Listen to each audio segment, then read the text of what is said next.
Hi, my name's Cobby, and this is how much money Chris Pratt makes. Or has made. Chris Pratt is one of my favourite actors and has to be one of the most likeable celebrities of all time. All right, so I'm just going to meditate for 20 minutes and then we'll get this going. He's right up there with this guy, with this guy, with that guy, with another Ryan, and this guy. I am a god. Everybody says, who does he think he is? I just told you who I thought I was. A god.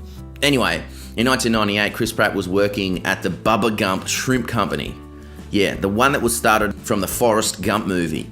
Pineapple shrimp, lemon shrimp, coconut shrimp, pepper shrimp, shrimp soup, shrimp stew. Side note, Bubba Gump started in 1995 and now has 44 restaurants worldwide.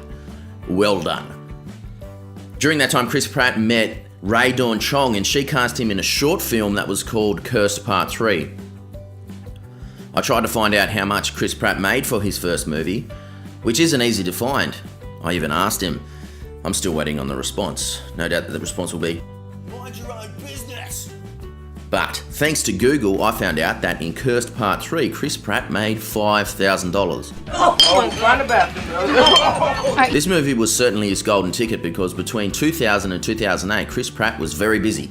Acting in mostly supporting roles, he starred in a variety of movies, the first being The Extreme Team earned him $50,000, Path of Destruction earned him $30,000, Strangers with Candy earned him $50,000. Side note, in an interview with Stephen Colbert, Chris said that playing in this role actually cost him money because he had to fly in and out for other acting engagements. So I flew home and did this thing and I came back and it cost me $3,000, but it was totally worth it. I worked with you and I worked with, Paul and Amy and Philip Seymour Hoffman was in the movie. Walk the Talk earned him $100,000 and Wieners earned him $108,000. But his bread and butter during this time was acting in the TV series called Everwood, in which he earned a grand total of $445,000 for his work. And that ends up being about $5,000 per episode because he acted in 89 episodes. Check this guy out. His name's Gregory Smith. Check out that disapproving look on his face. No doubt that he's thinking Chris will never amount to anything. Little did he know. Side note, I think the reason that Chris Pratt is successful because he's genuine. Anyway, if you add Everwood plus a couple of extras like the voiceover on the Batman TV animations and some cameos, you end up with $795,000, which isn't that bad. In 2009 to 2013, the story changes slightly, starting off with a huge $1.8 million for his work in the movie Wanted. Continuing, in his mostly supporting roles, he appeared in Bride Wars for $670,000, Deep Valley for $100,000. Freeze! Put your hands up! I said freeze! Get your hands up! You want us to freeze or get our hands up? Shut up, punk! Brittany, frisk 'em. Jennifer's Body for $257,000, Take Me Home Tonight for $214,000, Moneyball for $731,000, What's Your Number for $332,000, 10 Years for $181,000, The 5-Year Engagement for $449,000. Greta K, Anna Pena, Lizzie Gray, this Korean, that Korean, and Lizzie Gray again. Zero Dark 30 for $180,000, Movie 43 for $500,000, Delivery Man for $429,000, and Her for $636,000. If you include Parks and Recreation, of which he did 117 episodes, you can add an additional $6.25 million, which is approximately $53,000 per episode. I've been playing Xbox for years. I'm really good at fixing it when it freezes. I know exactly what to do.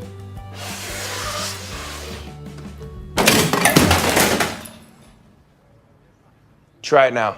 Which isn't actually that bad if you consider that Nick Offerman received $30,000 per episode, and Amy Poehler, who's the main character, received $200,000 per episode.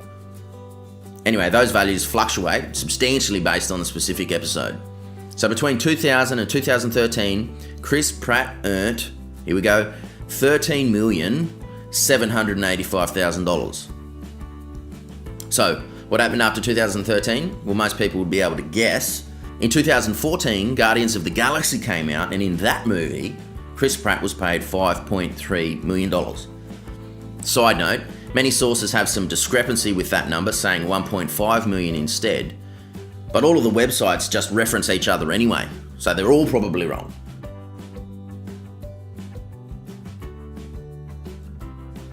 Anyway, later on in 2014, he did a voiceover in the Lego movie for $3.2 million. Cop shows on TV, and isn't there supposed to be a good cop in that scenario also? If so, I'd like to talk to him, please. In 2015, he acted in Jurassic World, earning him his biggest check so far at $9.3 million.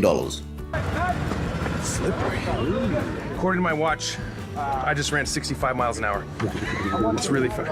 Oh, sorry, my watch actually isn't capable of telling that. Sorry. It's an estimate. In 2016, he acted in The Magnificent Seven for $2.8 million. Most recently, he acted in the movie Passengers, where he originally got offered $10 million, but because of how well he did in Jurassic World, meaning Jurassic World earned $1.6 billion, they ended up paying him a little bit more, $12 million. Side note, Jennifer Lawrence was paid $20 million plus a bonus percentage of gross profit. Man, she must have a better manager. You are so dumb that I consciously make an effort not to use compound words or words more than 3 syllables. If you add the voiceovers for the Lego games that he did, plus some sundry income, because he also gets paid for talk show appearances, it brings his grand total to $47,698,000. How'd you like me now, Gregory? Now, tax is not included on that number, so many websites put his net worth at around $30 million. I have no idea how much tax you have to pay in the States or wherever else he's hiding his money. Given that Chris Pratt has the next Guardian movie coming out in 2017, plus the next Jurassic movie coming out in 2018, if Will Smith can earn $20 million for After Earth, I'm pretty sure that Chris Pratt is going to be a gazillionaire by 2019. If you want more, like and sub.